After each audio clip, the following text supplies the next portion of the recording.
Hi everyone! Thank you so much for joining me today. The focus of this video is about project-based learning with technology integration. So what's the big idea? This course will help you understand the importance of teaching collaboration and cooperation and their place in your curriculum and the lives of your students.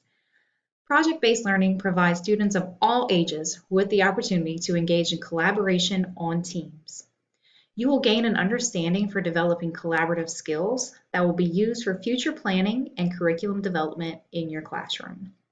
This course models practices for creating effective project-based learning, as well as integrating technology tools.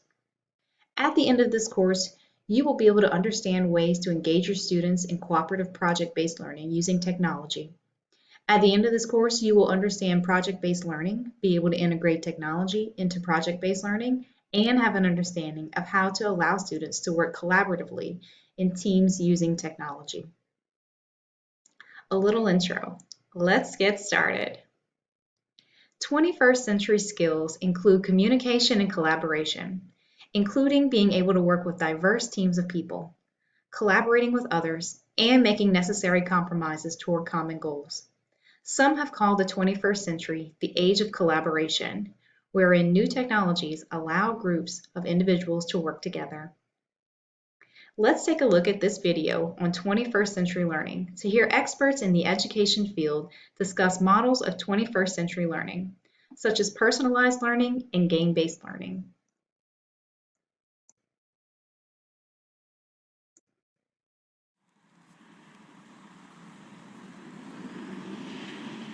Probably the most important thing for kids growing up today is the love of embracing change.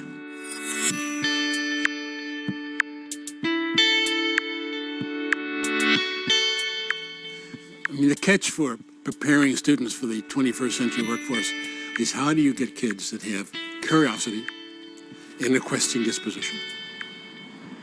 We've called it in the past the gaming disposition.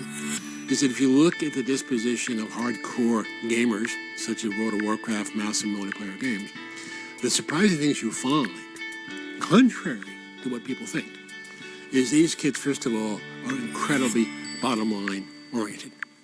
They want to be measured because they want to see how much they're improving. And in fact, the most common mantra of a real gamer is if I ain't learning, it ain't fun. I don't think any kid is born digitally native. I think kids are born consuming media, but I don't think kids are born producing media.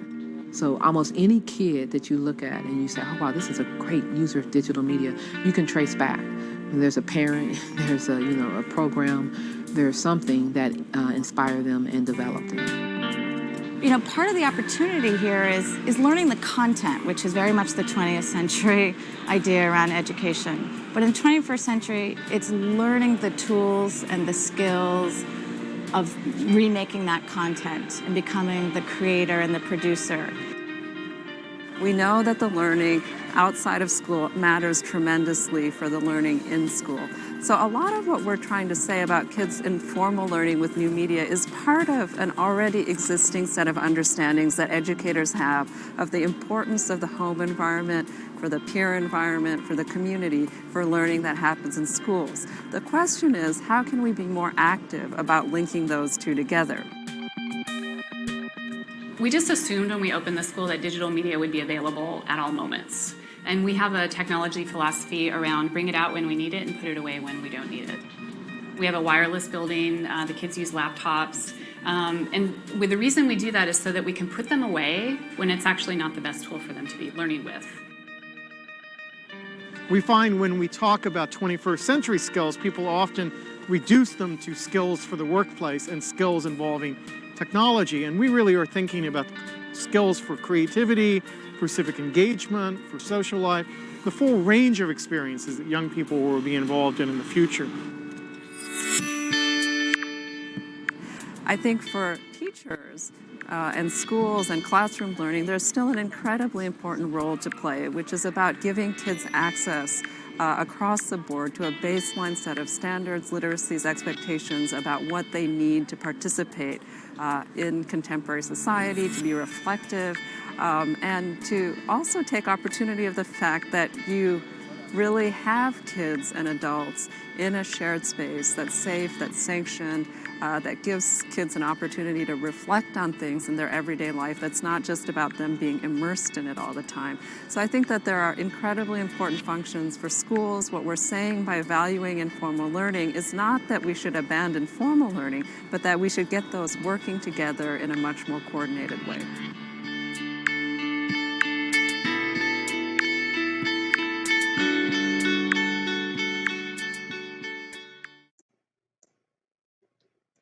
All right, what did you think of that? Next, we're going to project-based learning. So what is it really? I'm sure you've heard of the word before, but maybe you're just like, I don't really know exactly what it means. So it's an effective method for students to practice their 21st century skills of communication and collaboration. Students are typically grouped into small teams of 3 to 5 students and presented with a challenge of some sort. In technology-based project-based learning, teachers tend to favor real-world cases or problems. I want you to pause this video and read this article by clicking the blue link right here. It discusses the importance of helping students learn how to work in groups before beginning any type of cooperative project and the importance of teaching those skills. So ready? Pause. All right, now that you're back, let's do a little reflection. What are the strategies for helping students develop those skills? What role does assessment play in the process, which is what we're going to be talking about next? So some technology integrations.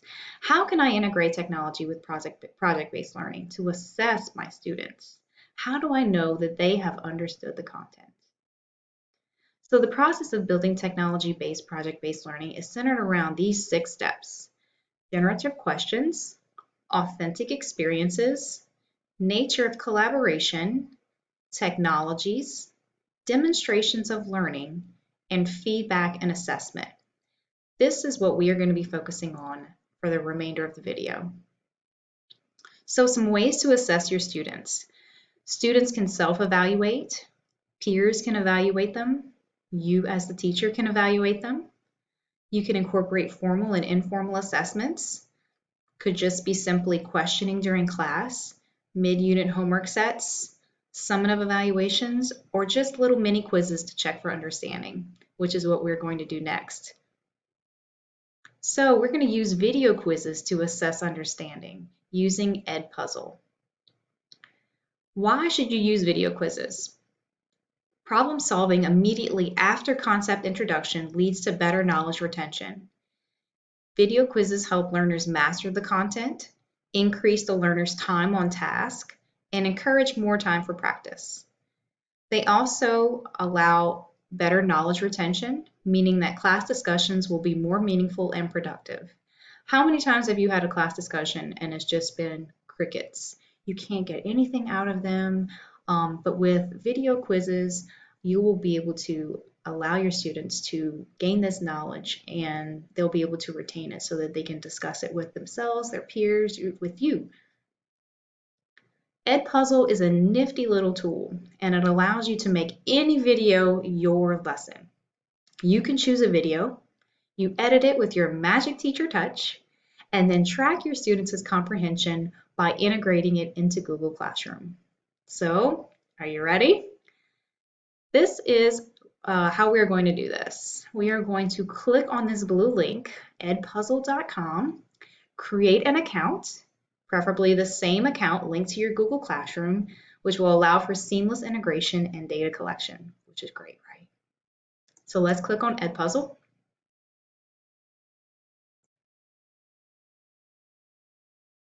You are going to click the login button if you already have an account, or you're going to click the sign up button if you do not have an account and you need to sign up. I already have an account, so I'm going to click login. I am a teacher. I'm going to log in with Edpuzzle. And then I want you to draw your attention to the left side of the screen. So this is all of the content that I have already made, my school, and my curriculum. I'm going to click on curriculum first because I want it to be able to filter out all the videos based on what I teach. So I click high school because I'm a high school teacher. I am a science high school teacher, and I teach STEM. One of my classes is called Intro to Engineering and Design. So I'm going to pick on them, and I'm going to choose the engineering process. There's a whole host of videos over here. All of them that I know, these are YouTube videos, just because I know that they are. But what I want to do is I want to give them a challenge about robotics because that's what our next class is going to be about. So these Intro to Engineering Design students are going to become robotics students next year. So I am focusing on getting them ready for next school year. So I am going to choose this video right here, the robot challenge. So next, I am going to click this and then I want to edit it. Okay. So I want to add questions. I am going to play my video until I want to embed an open-ended question.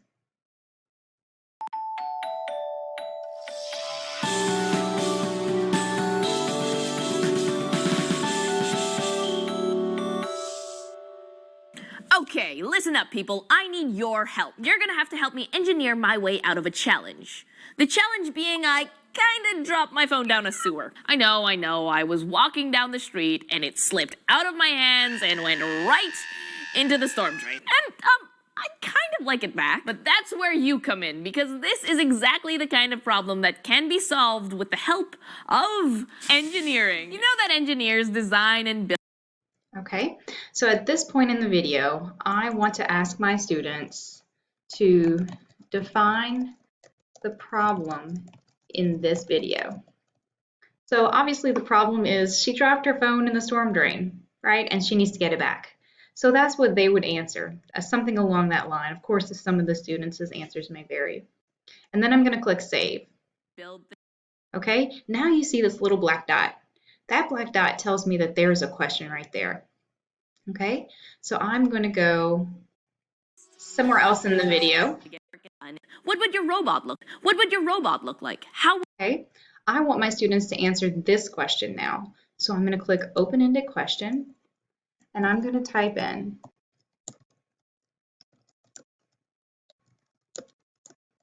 I want my students to come up with their own solution to the problem, not copy the one that they've already seen in this video.